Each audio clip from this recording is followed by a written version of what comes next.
Hi, my name is Tania. I'm your inner soul guide and founder here at Museflower Retreat and Spa, and I'm here to help you to connect with your soul. So today we're back here for a free guided meditation for this lunar cycle, which is the key theme is power. If you haven't read or watched a video on the lunar cycle card reading message and my top 3 tips for how to express your authentic voice, I will leave the links below. So of course, if you have watched my video on my top 3 tips, my number 1 tip is chanting. Chanting is really something that's helped me a lot to open up my voice and just to express my truth. And so today, of course, in this free guided meditation, I will guide you on a japa meditation. So a japa meditation is like a repetition of a mantra for 108 times.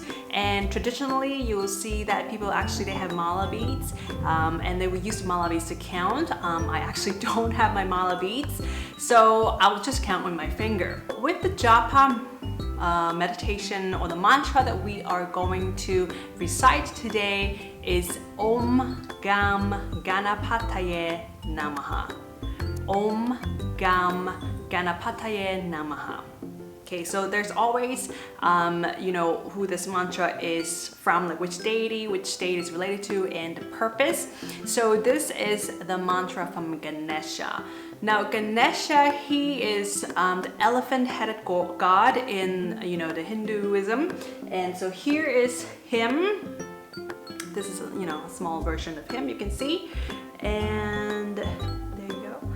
And he is known as the remover of obstacles. So in fact, Ganesha, he's the deity or the god that places the obstacles in our path, so we can either one, we learn from the obstacle, or maybe the obstacle is the universe's way, the divine way telling that's not the way to go, you have to go the other way. And he's also the remover of the obstacles, obviously. Okay, so I just want to mention that when we chant the mantra of Ganesha, it doesn't mean that we are worshiping him. This is not related to the religion of Hinduism. In fact, I know nothing of that. When we're chanting, we're looking at this in the Bhakti Yoga point of view. We are inviting his divine qualities that Ganesha has into our lives. So you can think about like the universe or divine, it's kind of this formless, abstract concept, right? And the way how I understand it is that, in different religions, they show kind of like different facets of, the divine, how it looks like or feels like or sounds like. And in Hinduism, of course, they have many different deities. And each deity kind of represent this like different kind of divine qualities, and we all have these divine qualities within us. Okay, so Ganesha is an elephant-headed god. He has like a little, and he's a child's body and like kind of big belly. And so Ganesha is very grounded. He's, when you look at Ganesha's pictures, and when we chant the mantra, one of the you can say the effects is really kind of ground us, first of all. And when we're really rooted and grounded, and that's where we can have the courage and to kind of rise above our obstacles and to able to see things in a different perspective. Like maybe this is, at first we might see an obstacle, and then we will actually have this clarity to see kind of above. It's almost like you have this bird's eye view to see, oh, interesting, like that's why this obstacle is happening, or why this is how I feel, that's why I felt, this is the obstacle. Just to share a little bit of story about Ganesha as well, and he is of course very intelligent. His birth story is going to be like a totally different story, so I'm not going to share his birth story, but he is the son of the god Shiva and the goddess Parvati. And so if you just quickly, Hinduism, there's like 3 gods, the main trinity gods, like in a lot of religions. And there's Brahma, Vishnu, and Shiva. So Brahma is like the creator, the creative energy. Vishnu is like this sustaining, the preserving energy, the maintenance, right? And then Shiva is like the destruction energy. And Ganesha is the son of Shiva and Parvati. So, you can say Ganesha is sort of in that, he's part of that, this destruction. When I don't mean in a negative way, but he's the remover and destruction of the obstacles. So there goes one story of Ganesha. So he has a brother called Skanda. So also Skanda is the war god, and he's also the son of Shiva and Parvati. And there's many versions of this story. So the version that I've learned from a teacher. So Ganesha and Skanda and a bunch of other people, they all want to be the head of Shiva's army. And so Shiva said, whoever can go around the world 3 times, the first person who wins this race will be the head of my army. All right, so ready, set, go. And then Skanda, so all the deities, they have like an animal as their kind of vehicle, and Skanda's animal vehicle is a peacock, right? So once, and because he's a war god, so he's quite competitive, right? And so once they say ready, set, go, Skanda, so it's just off he goes, and he's pretty sure he's gonna win because look at Ganesha, right? Like he's huge, and he's he's chubby, right? He's a chubby kid, and his animal vehicle is a rat or a mouse, so not going to be really fast compared to a peacock, right? So Skanda's like, I'm gonna win this, and I'm gonna be the head of the army. So off they go, and then Ganesha's like, well, he knows his disadvantage, right? He knows that's not gonna work if he's gonna do exactly what everyone thinks they're gonna do. Well, the rule of the game is to go around the universe, the world 3 times, right? And so Ganesha, with his wisdom, he go to his parents, Shiva and Parvati, and he go around them 3 times, because Shiva and Parvati, the god and the goddess, divine masculine, divine feminine, they are the universe, right? And so after the circle around 3 times, Ganesha circle around them 3 times. And then Shiva's like, what are you doing? Actually, of course, Shiva knows, right? The all-knowing, he already knows, but, he's still kind of just playing the drama. It's like, what are you doing? And Ganesha explained, right? Shiva, you and Parvati, you are the universe, and you asked me to circle around the universe 3 times, which I did. And that's how Ganesha became the head of Shiva's army. So his mantra, Om, so it's Om, so it's the salutations we bow to. Gam, so Gam is the seed sound, it's called Bija. So each deity has like a seed sound. This seed sound is like already contains all the essence and quality, the best of the best, the essence really of Ganesha, Gam. And then Ganapataye is another name for Ganesha. Namaha. Namaha is salutations, we bow to. So when we chant Om Gam Ganapataye Namaha, we're bowing and offering our salutations to Ganesha, who is the remover of obstacles. Now the intention of chanting japa, it's always important to have an intention too. I find that number 1, I absolutely love chanting this japa, especially when I'm feeling like I'm in some kind of difficult situations in my life, or in periods of transitions, or just when I really need some grounding. This is just a really good mantra to chant, and I can always feel that kind of really being grounded. And when I'm chanting this mantra too, like throughout the day, I'll start to see, help and support coming to help me to overcome whatever challenges and obstacles I have. So this is my personal experience with this mantra. Everybody's experience will be different. And so I encourage you, to set an intention, and usually, the purpose of this mantra is to help us to kind of, remove obstacles in our lives. All right, so to get started with japa meditation, I encourage you to sit up. So you can either sit on the floor or you can sit on the chair. You can sit on your bed. I don't think you can try lying it down. I'm just feeling that, when we chant, it's just easier for the energy to circulate around when you're sitting. And just find a place that's comfortable, that you won't be disturbed for the next about 10 minutes. We are going to chant for 108 times. I will count my fingers and hopefully I will count it correctly. And all you do is just close your eyes. I'm gonna do the first one and then we're gonna chant it together.